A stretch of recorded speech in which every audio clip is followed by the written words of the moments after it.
Hey guys, I'm back with another video. A lot of you have been asking for weapon progression guides, especially dual wield, so I figured I'd give you one. We're going to do a low level video and then a high level video. So this video is going to go from about level 20 all the way to about 36, 37, which is where you should be getting either Sword of Serenity, Sword of Omen from your Scarlet Monastery quests, and then Vanquisher Sword from RFD.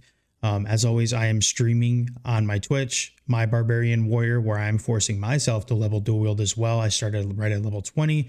I'm level 53, no chest piece, and I'm not doing professions as well. You can go and check that out. Now let's go ahead and get started. Now you're going to find out after this list why dual wield leveling it really isn't that popular. It's because there's not many options. Classic WoW does a really good job of pushing the two-hand on people for good reason. Two-handed leveling is great.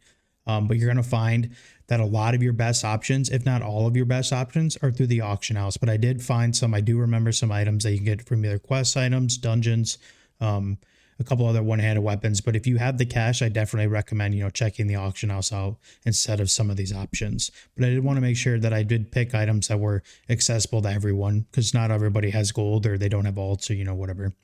So my first options out right at level 20, you can dual wield these. You can have two of each if you want, but I definitely recommend you at least trying to get one of two, and that is Cruel Barb and Stinging Viper. Obviously, drop rate's not always kind to you. Maybe you have other people you're rolling against, but if you're around this level anyways, you should be running Wailing Caverns at least twice anyways, and you should be doing Dead Mines at least 3 to 4 times, especially because Dead Mines for melee is a lot better than Wailing Caverns as far as loot goes.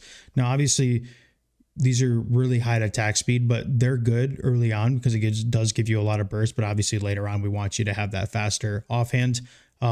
But definitely try to at least get one of these two. If you have both, wow, this is going to carry you literally all the way to your late 20s, even 30s. So that's why I do recommend these two first, because not only are they accessible through dungeons for everyone, but they will last you a very long time.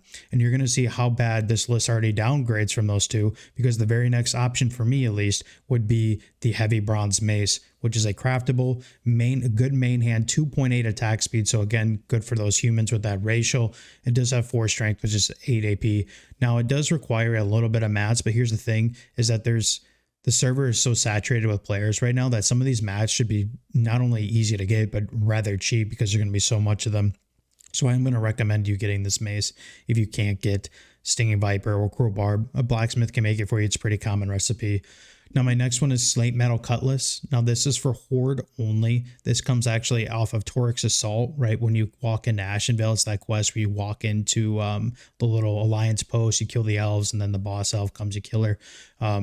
Not a great sword, but it is okay. It's 2.2 attack speed, so good for an offhand. You can use it for a tanking weapon if you want. 2 strength, 2 agility. That's your option for Horde. Now I'm going to skip right to Butcher's Cleaver, which is a really, really good axe for Horde or for Orc because of the racial, but also really good for everybody anyways. It's got a really fast attack speed. Nice thing is, just like Stinging Viper and just like Cruel Barb, you can actually dual wield this weapon. It comes with 5 strength, which is 10 AP. And if you stack that with another one, you're getting 20 AP at a really early level with just 2 weapons. That's huge. And then 2 agility as well. So these are really good. Now the drop rate on it is awful. Some people don't see it for 3-4 runs, maybe never. Some people see it the first time. That's RNG. But you have the ability to dual wield these. Again, they are very quick, so not an ideal main hand weapon, but the DPS is there. So if you need to use it, dual wield them. If you get lucky, great. Otherwise, use it for a tanking weapon, or it's a really, really, really good offhand. Now, after Butcher's Cleaver, this is an Alliance one. This comes off of the Stockade quest, what comes around. All you have to do is just go to Lakeshire, grab the quest. It gives you the Lucine sword. I do believe it is only a main hand, 2.5 for stamina. It's an okay weapon. It's an option. As we've been clear, a lot of your quest item or a lot of your one-handed weapons are going to be best to the auction house. That's just how the game, provides it for us. Another craftable, the Mighty Iron Hammer, another main hand, a good attack speed, 2.8. A lot of these craftables have really good heavy main hands. So if you can't get these other options I'm talking to you about, these are good options. The craftables are not bad. Again, 4 strength, again, 2.8 attack speed, good for human racial, good for anyone really. That's a high attack speed. Now my next one is a bought item that you can actually get for some vendors. It's the Callus Axe. It's going to cost you about 2 gold, but if you have rep, it should go down to about 1 gold, 80 silver. To me, it's worth. It comes with just flat attack power, but it also comes with a 2.8 attack speed. So you can use that in the main hand. Very heavy main hand. It doesn't really cost that much. You know, a lot of your BOE blues in the auction house are going to cost more, maybe even some of the greens if they have stats on them. Go and look for this axe. Now, if you're Horde, you can only really find it in Terran Mill off of the weapon vendor, the same one that you can get Executioner's Cleaver off, same guy. He's right outside the town. For Alliance, you can get it in Menethil. You can actually get it off of the Elite Dwarves. There's that vendor in the Elite Dwarves area, the Wetlands quest, hiding in the house. He sells that actually. And then there's a guy in Stormwind in the Magic Quarter, or where the portals and the mage trainers are. You can get it there as well. That's a good option. Again, not very expensive, 1.8. I mean, it's going to be cheaper than your BOE blue option. So if you need it, go grab it. Now, this is a Horde one. This is a great weapon for even hunters, is the Outlaw Saber. 2.7 attack speed. You can use it in the offhand if you want, but the main thing, 15 attack power. Again, this is Horde only. You need to just click the thing at the bottom of the pools where the Hydra boss is at the very end. It gives you that globe. You turn it in, it gives you Outlaw Saber.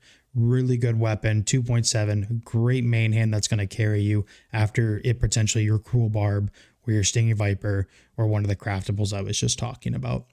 Now, my next one is Pronged Reaver. I was using this on my Orc Warrior. It's great for everybody, but obviously, you know, Orc Racial's good. It has 6 strength, so 12 AP, and any Spirit Enjoyers, 5 Spirit. Comes off the last boss in RFK. Again, it's got a 2.4, and it's one hand, so you can use it in the main hand. You can use it in the offhand.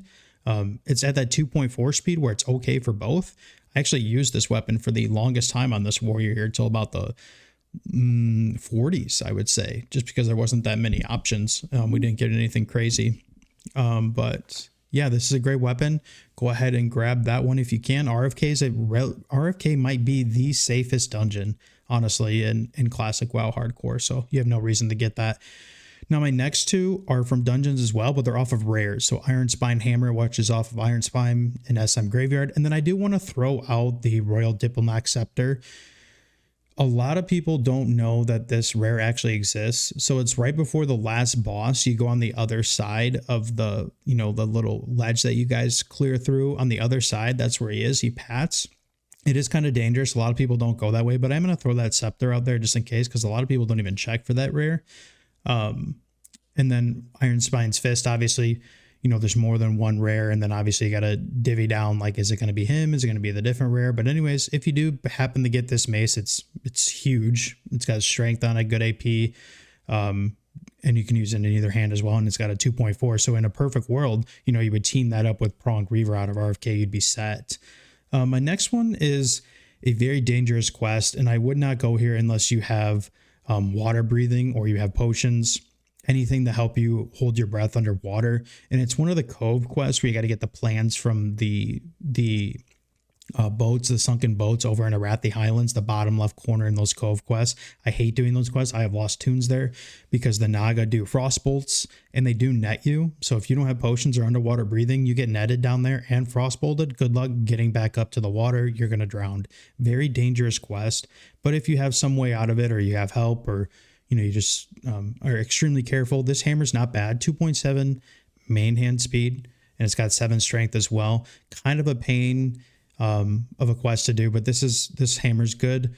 This one's going to be a little bit later on for you. And then also I have Rydal's Hammer, which is Alliance only. It's one of the very first quests you get in the Badlands. You just got to go kill some tunnelers, get the axe to drop, turn it in, and you get the axe, or you get the hammer. Again, another main hand weapon, 2.5, 6 strength. Good option. And then you have your Jade's Serpent Blade, which is also a craftable.